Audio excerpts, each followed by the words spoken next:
What's up, y'all? Time for another Out of This World story from rSpace. I, 23 male, think my significant other, 22 female, cheated on me with her boss, 50s male, last night. We've been together for just over a year and a half. Basically, I have reason to believe that my significant other cheated on me last night at a company event with her boss.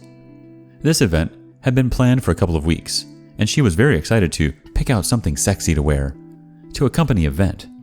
As far as I understood, everyone else in the company would be attending as well. She left for the event after work last night, and the last time I received a text was a couple of hours before it supposedly started. Beforehand, she said she wouldn't be too long at it and would text me when she was leaving. There was inclement weather last night, so I asked her to do this, so I knew she wasn't upside down in a ditch somewhere. Well, several hours goes by, no word from her. At this point, I'm a little worried. I texted her sister, who also happens to be close associates of my significant other's boss, and asked if she heard from my significant other at all during or before the party. She said, "Her boss said that the party was canceled because of the weather. I know he was going out to dinner with someone though." This is when my heart sank. I got nervous and decided to open up her email and see if maybe she made any other plans around this time. The first email that popped up was from her boss forwarding her the reservation details for their Christmas party. Specifically, they were meeting up at a couple of bars in a city an hour away and then heading to a very expensive restaurant for a very private evening. At this point, I knew something was up, but reasonably, there was nothing I could do about it, so I went to sleep. She got in around 1:30 in the morning, stumbling around in the dark, so I know she got drunk or did drugs with this guy. I woke up this morning, and in the bathroom were her clothes from last night. I'm not proud of this, but I checked her pockets and found nothing. But I noticed that her panties were bunched up under all the other clothing, and when I picked them up, they reeked of sweat and sex. They also had, for lack of a less blatant term, sexual residue on them and obvious sperm stains. So yeah, that's where we are at now. I never got the suspicion that she was unhappy in any way, and she even constantly complained about her work, so I thought everything was kosher. Update 1. I just don't get why she would do this. I've been the best boyfriend I can be. I've been super supportive of her hobbies and her career, and loved her with all of my heart.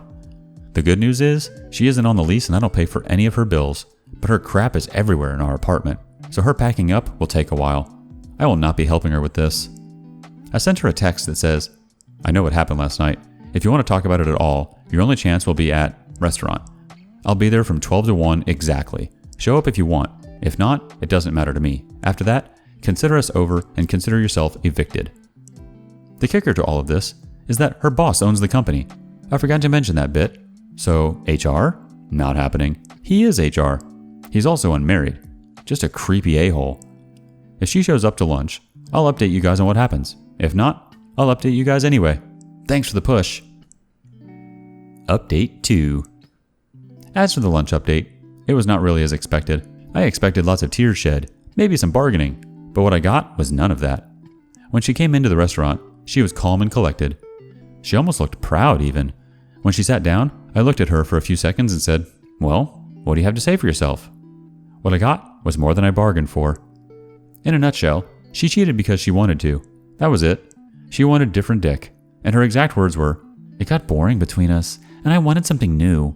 I knew what I was doing."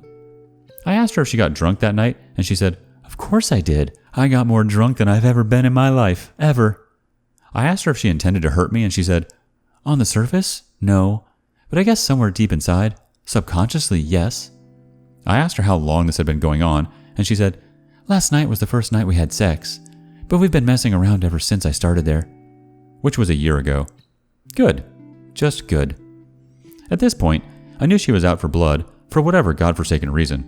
There was no point to this charade any longer, and I wanted out of there before I got hurt even more.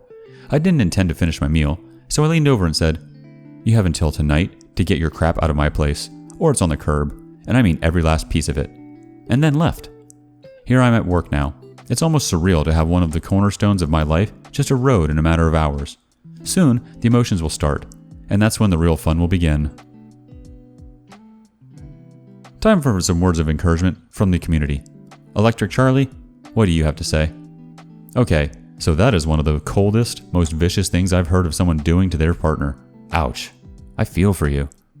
I know this is going to be rough, but you should remember not to forget your friends. You will probably want to be alone to rage at the world for a while, but your friends are there for you when you need them. And now, there's the other side of it. Don't consider anything she said about you or the relationship. Don't for a second concern yourself that you're a boring lover or that you can't satisfy your partner. Don't internalize that toxic nonsense. That was just an excuse to justify her own sociopathic behavior. Let those comments decompose like the BS they are. Don't let this shake your trust in people either. There are some right crapheads in the world, a lot of confused, clumsy people, and a lot of really, really great people. And nearly all of those people span each category at some point. Sometimes we wind up trusting people who hurt us, but that's not a guarantee. I hope you know you can never go back. This is an end and a beginning. You can't change the end. You can only work on the part that's a beginning. One more comment from Chilling Music. Agreed. And honestly, I think she presented her actions in such a cold way just to hurt you. I doubt the reason behind her cheating was just because she needed some new dick, but a far more complex answer. But the only way she can save some face in her own eyes was to tell you that it was all deliberate and that you just weren't good enough. On the inside though, I doubt she feels good about her actions, and I'm sure she's terribly hurt about the situation. So I would take all of that cold-hearted attitude of hers with a giant grain of salt.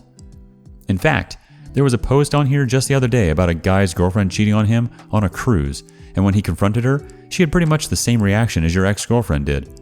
She was cold and said it was on purpose, and that she did it just because she was attracted to the other guy.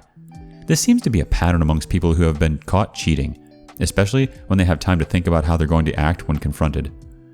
They can't come in sobbing because they know it's already over, so they do what they can to hurt the other person even more and justify their actions, when really, they're just super crappy people. Not to mention, the way she confessed should actually make things easier on you. She basically painted a picture of herself as a terribly cold and shallow individual, a real villain with a cruel heart. So be glad to be rid of someone that awful.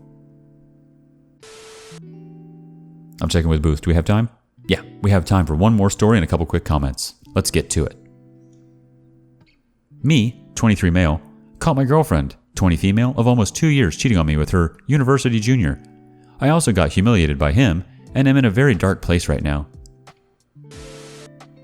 I have spent God knows how long just sitting here, smoking cigarettes and staring into space. Earlier this morning, I decided to go see how my girlfriend was doing after not seeing her for 3 days or so due to work. She had given me a spare set of keys to her place, and when I opened up the door, I saw her sitting on the couch with one of her university juniors. He's about 19 and had his head on her lap. I recognized him because we all attend the same university and I have seen him around a couple of times.